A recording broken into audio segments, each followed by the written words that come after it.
Bismillahirrahmanirrahim. Alhamdulillahirabbil alamin bari'il khalaiqin wassalatu wassalamu ala sayyidina wa habibina wa qurrati a'yun qasim wa Muhammad wa ali Muhammad.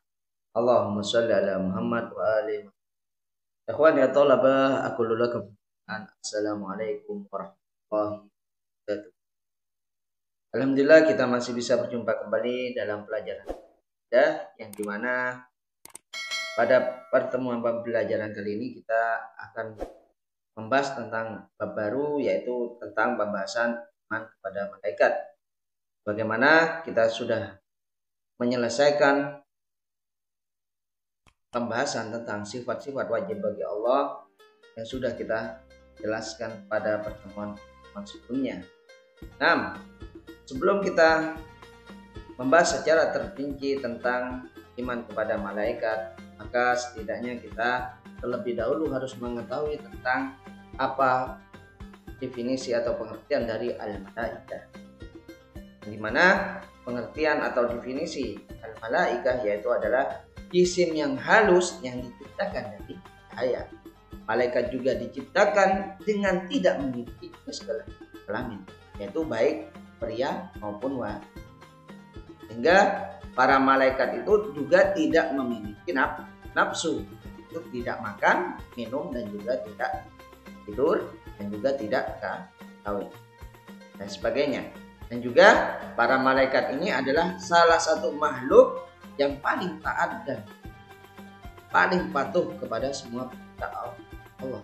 Nah, Allah menciptakan malaikat dengan memiliki tugasnya masing-masing, dan mereka juga memiliki kedudukan tertentu sesuai dengan apa yang mereka lakukan. Bagaimana Allah Ta'ala berfirman di dalam kitab Al-Quran, yaitu a'udzubillahi minasyaitonir rajim. Bismillahirrahmanirrahim. Ya ayyuhalladzina amanu qu anfusakum wa ahlikum wa quduhan nas wal hijaratu 'alaiha malaikatun ghiladun syidatun la ya'sunallaha ma amarahum wa yaf'aluna ma yu'marun. Sadaqallahul aliyyul azim. Yang artinya adalah ya ayyuhalladzina amanu qu anfusakum wa ahlikum. Wahai orang-orang yang beriman, apa? Qu anfusakum, peliharalah dirimu, juga wa ahlikum, dan juga keluargamu, naron dari api neraka, wa quduhan nas wal hijarah alaiha. Maksudnya bahan bakar dari api neraka itu adalah manusia dan batu. Malaikatun ghiladun syidatun, di mana penjaga neraka tersebut adalah para malaikat-malaikat yang kasar dan juga keras. La ya'sunallaha ma amarahum. Kenapa? Dan juga para malaikat itu mereka tidak pernah menikahi atau menikahi kepada Allah apa yang telah Dia perintahkan. Yaf'aluna ma yu'marun, dan juga para malaikat itu selalu mengerjakan apa yang diperintahkan oleh Allah Subhanahu wa Ta'ala. Nah, dalam ayat ini jelas bahwasanya malaikat ini adalah salah satu ciptaan Allah yang paling mulia dan juga ciptaan yang paling taat atas semua perintah yang Allah berikan kepada para malaikat. Nah, dan juga perlu diketahui bahwasanya jumlah para malaikat di sini sangatlah banyak sekali. Mungkin hanya bisa kita ketahui hanya 10 malaikat, akan tapi bahasanya jumlah para malaikat ada itu sangatlah banyak sekali. Yang hanya mengetahui jumlah para malaikat adalah Allah Subhanahu wa Ta'ala. Manusia apakah bisa mengetahui tentang jumlah para malaikat? Jawabannya tidak. Kita hanya bisa mengetahui tentang jumlah para malaikat itu malaikat, yang dimana para malaikat ini memiliki tugasnya masing-masing. Ya, tugas para malaikat itu sangatlah banyak sekali. Di antaranya salah satunya yaitu membawa wahyu.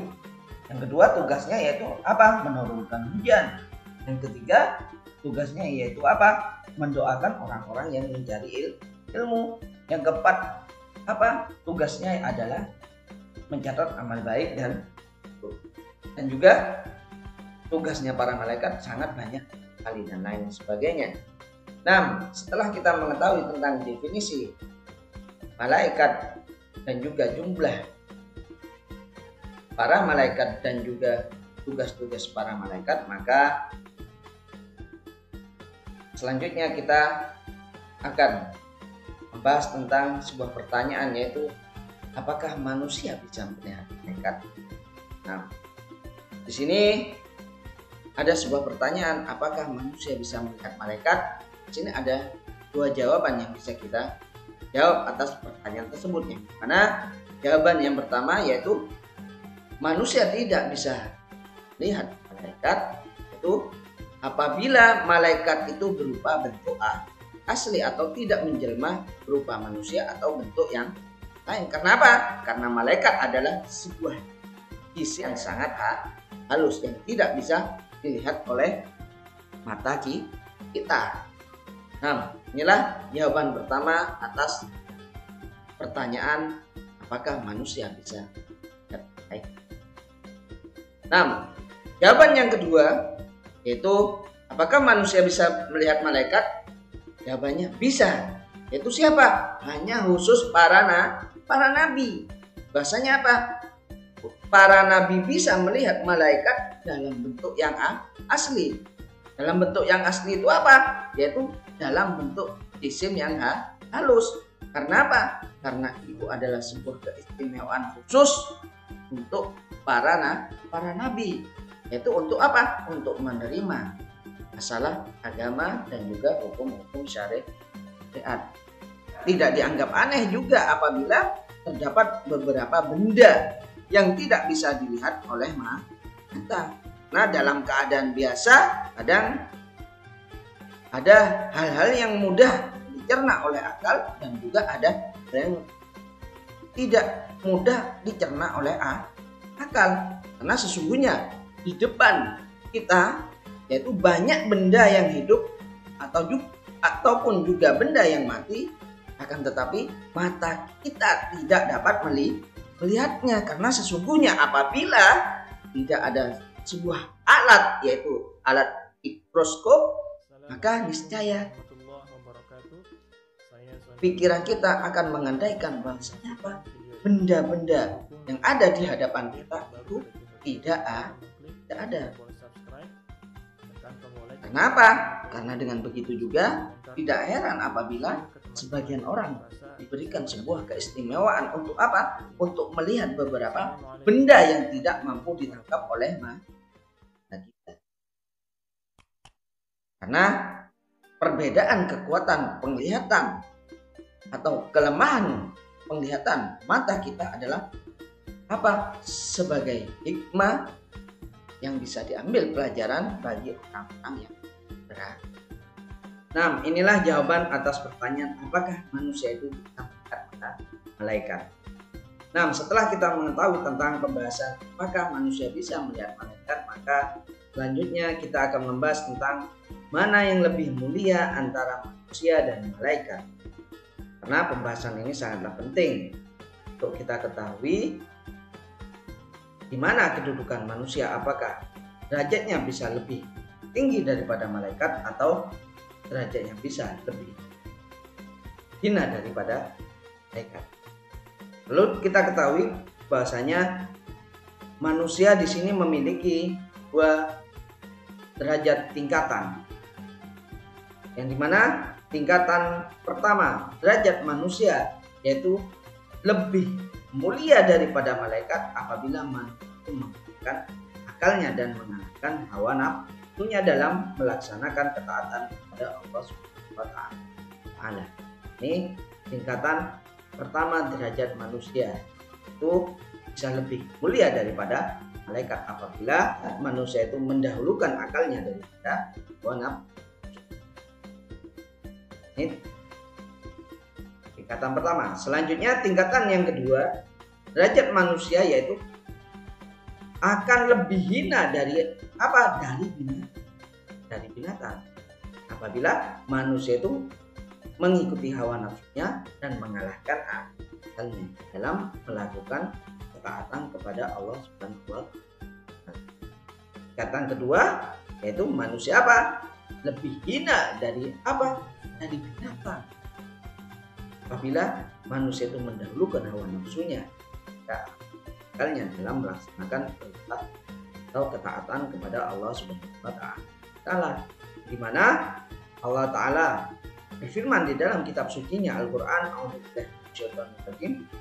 Bismillahirrahmanirrahim. Wa laqad dara'na li jahannama katsiran minal jinni wal insi lahum qulubun la yafqahuna biha wa lahum a'yunun la yubsiruna biha wa lahum adanun la yasma'una biha ulaika kal an'ami bal hum adall ulaika hum ghafilun. Shadaqallahu aliyyun. Yang artinya adalah, dan sesungguhnya kami jadikan di dalam neraka jahanam. Neraka jahanam yaitu apa? Katsiran minal jinni wal insi, itu dari jin dan manusia. Lahum qulubun la yafqahuna biha, walaupun mereka mempunyai hati, akan tetapi apa? Tidak dipergunakan untuk memahami ayat-ayat Allah. Walahum a'yunun la yubsiruna biha, juga mereka memiliki apa? Mata. La yubsiruna biha, tetapi tidak dipergunakan untuk melihat tanda-tanda kekuasaan Allah. Walahum adanun la yasma'una biha, dan juga mereka memiliki telinga. La yasma'una biha, akan tetapi apa? Tidak dipergunakan untuk mendengarkan ayat-ayat Allah. Kita lihat, ulaika kal an'ami bal adall. Mereka lah itu sebagai binatang ternak, itu kedudukannya lebih hina daripada binatang. Bahkan mereka juga lebih sesat. Ulaika ghafilun. Mereka lah itulah orang-orang yang lalai. Dan ayat ini jelas bahwasanya kedudukan derajat manusia itu lebih hina daripada binatang itu apabila manusia itu mendahulukan hawa nafsunya daripada akalnya dalam melaksanakan perintah Allah atau dalam ketaatan pada Allah Subhanahu wa Ta'ala. Dan kenapa manusia yang taat kepada Allah itu lebih mulia daripada malaikat? Karena kita lihat bahwasanya ketaatan malaikat itu adalah merupakan tabiat secara alami, di mana ketaatan malaikat ini tanpa ada sebuah usaha dan kerja keras dan juga tidak ada berbeda dengan manusia yang dimana ketaatan manusia kepada Allah Subhanahu wa Ta'ala yaitu yang pertama mereka memiliki hasil dari usaha yang sangat keras untuk melawan hawa nafsunya. Juga apa? Sehingga setan yang senantiasa selalu menghalangi manusia untuk melaksanakan ketaatan kepada Allah. Inilah alasan kenapa derajat manusia itu lebih mulia daripada malaikat dalam melaksanakan ketaatan kepada Allah. Nah, inilah penjelasan tentang mana yang lebih mulia antara manusia dan juga perlu kita ketahui bahasanya makhluk Allah yang satu ini yaitu malaika, mereka itu para malaikat berperan penting dalam kehidupan manusia. Karena apa? Karena tugas-tugas yang diberikan Allah Subhanahu wa Ta'ala kepada para malaikat itu ada yang langsung berhubungan dengan kehidupan manusia. Sehingga kita ketahui bahwasanya salah satu manfaat kita meyakini tentang beriman kepada para malaikat yaitu salah satunya adalah pertama yaitu memberikan rasa mawas diri kepada diri kita. Bahasanya ketika kita melakukan sebuah pekerjaan atau tindakan dalam melaksanakan ketaatan kepada Allah, kita selalu merasa diawasi, sehingga dengan hal itu kita akan selalu berbuat baik dan akan dari perbuatan jelek. Inilah salah satu manfaat kita beriman kepada malaikat. Nah, inilah beberapa pembahasan jelas tentang al-malaika yang bisa saya sampaikan pada pertemuan pembelajaran kali ini. Insya Allah mudah-mudahan bisa antum pahami dan juga bisa menambah keyakinan kita pada Allah Subhanahu wa taala dan juga menambah keyakinan kita kepada adanya para malaikat. Nah, inilah yang bisa saya sampaikan. Mohon maaf apabila ada salah kata. Hada minni mastata'tu. Wassalamualaikum warahmatullahi wabarakatuh.